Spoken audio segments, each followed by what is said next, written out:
तो हेलो दोस्तों, मैं विवेक फिर से आपका स्वागत करता हूं अपने यूट्यूब चैनल पर। तो आज हम सिविक्स स्टार्ट करने जा रहे हैं। सिविक्स में भी सबसे पहले जो हम पढ़ेंगे वो हम मौलिक अधिकार।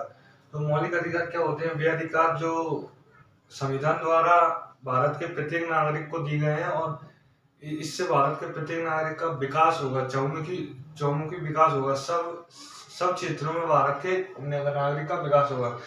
तो ये हमने लिए किससे हैं? अमेरिका से लिए हैं।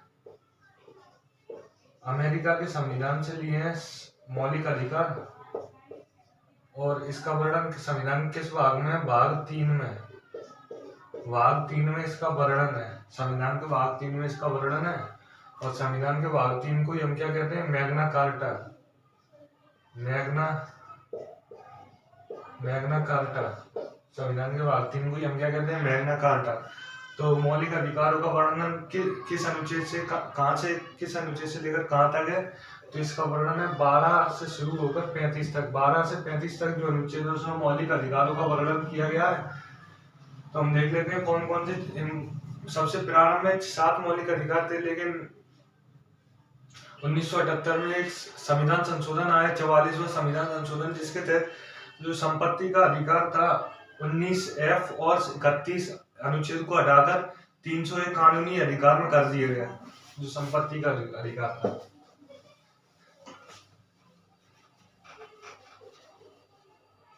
तो पहला हम देखते हैं, पहला जो अधिकार आता है वो है right to equality. Right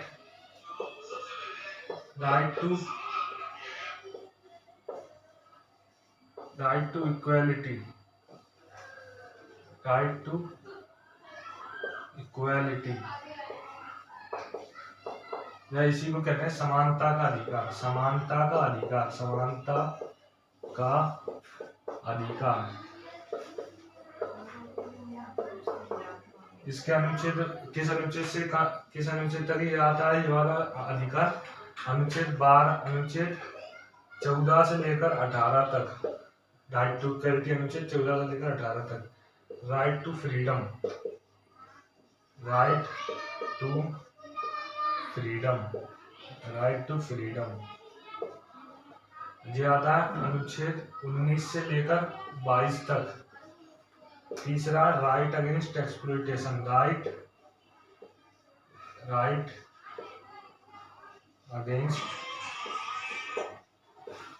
against exploitation.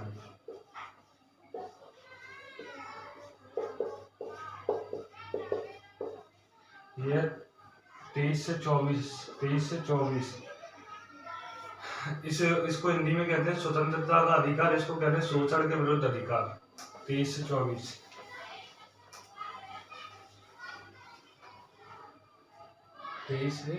चौथा आता है धार्मिक स्वतंत्रता। धार्मिक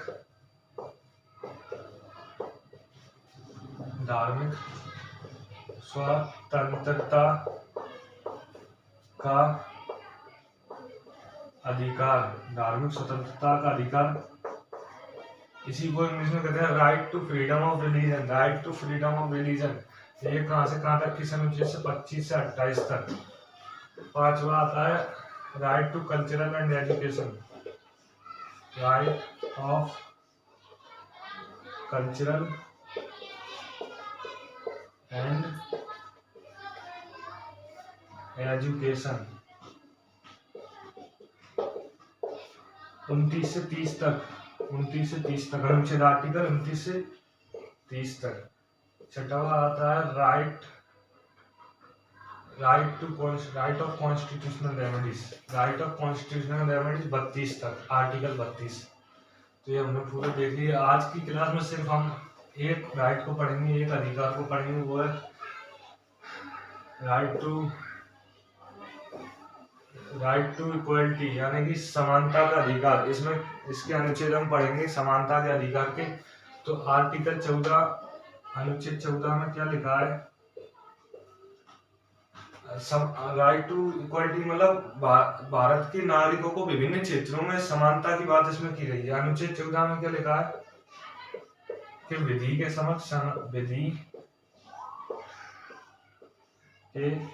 समक्ष समानता, विधि के समक्ष समानता मतलब राज्य जो है सभी नागरिकों के लिए एक समान कानून बनाएगा और एक समान ही उन पर लागू करेगा। इससे कोई मतलब नहीं है कि कोई व्यक्ति उस रैंक पर है तो उसको उसके लिए अलग कानून है, कोई व्यक्ति नीचे तबके का है तो उसके लिए अलग अलग कानून है, इससे कोई मतलब नहीं है। अनुच्छेद 15 क्या कहता है? अनुच्छेद 15 क्या कहता है?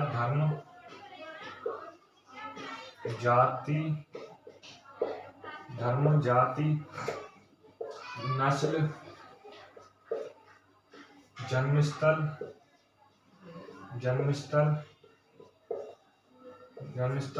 के आधार पर भेद भाव निषेध।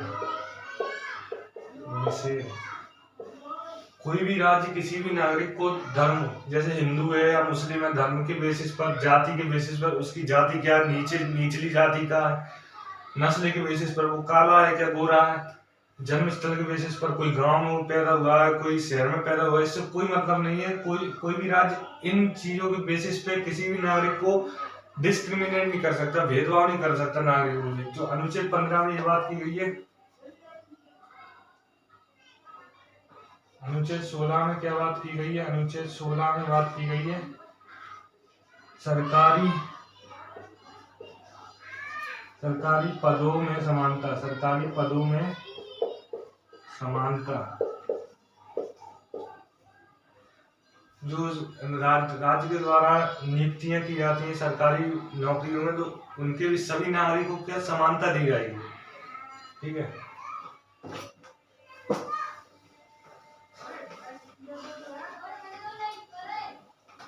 अनुच्छेद 17 और 18 देख लेना तो एक हमारा अधिकार हो जाएगा, एक मौलिक अधिकार हो जाएगा, और बाकी के जो अधिकार हैं उनको हम नेक्स्ट क्लासेस में पढ़ेंगे, क्योंकि वीडियो ज्यादा लंबी हो जाती है फिर अच्छा भी नहीं लगता। अनुच्छेद 17 की बात करूं तो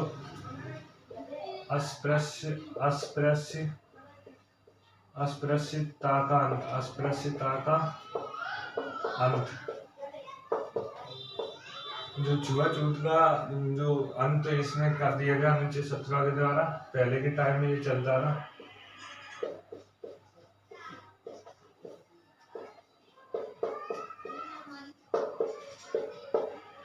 अनुच्छेद 18 उपाधियों का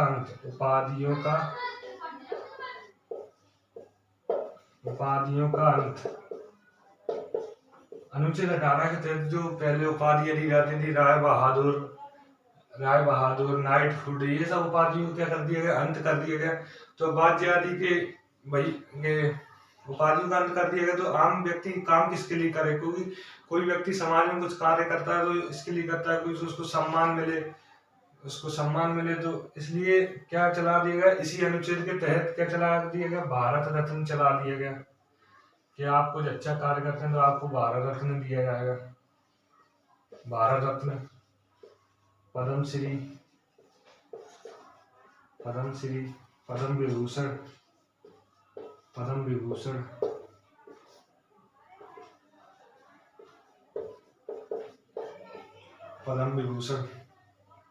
और सेना में अगर कोई अच्छा कार्य करता है सैनिक, तो उसके लिए क्या चला दिया गया? महावीर चक्र,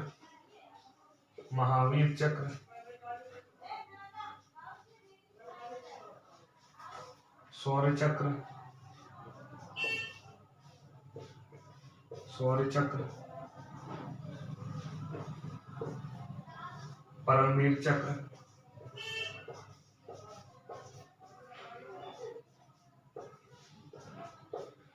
तो भारत रत्न, पद्मश्री, पद्म विभूषण, महावीर चक्र, शौर्य चक्र, परमवीर चक्र अनुच्छेद 18 के तहत चलाए गए हैं। क्योंकि जो नाइटहुड, राय बहादुर, इससे क्या होता था, जैसे किसी ने राय बहादुर की उपाधि ले ली तो अपने आप को ऊंचा दिखाने की कोशिश करता था, तो इससे क्या समाज के लोगों में भेदभाव हो जाता था, इसलिए उपाधियां बंद कर दी। और एक बार रिवाइज कर लेना सभी अनुच्छेदों को, तो ये पहला अपना मौलिक अधिकार हो जाएगा।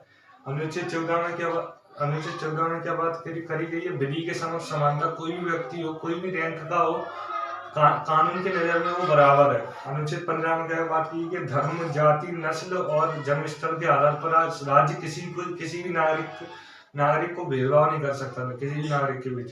अनुच्छेद 16 में क्या बात की गई है, सरकारी पदों में समानता की बात की गई है, सरकारी नौकरियों में। अनुच्छेद 17 में अस्पृश्यता का अंत हो गया, जो छुआछूत का अंत हो गया। अनुच्छेद 18 में उपाधियों का अंत हो गया। तो थैंक यू, आज के लिए धन्यवाद। अगर आपको वीडियो अच्छी लगे तो लाइक, शेयर और सब्सक्राइब करें।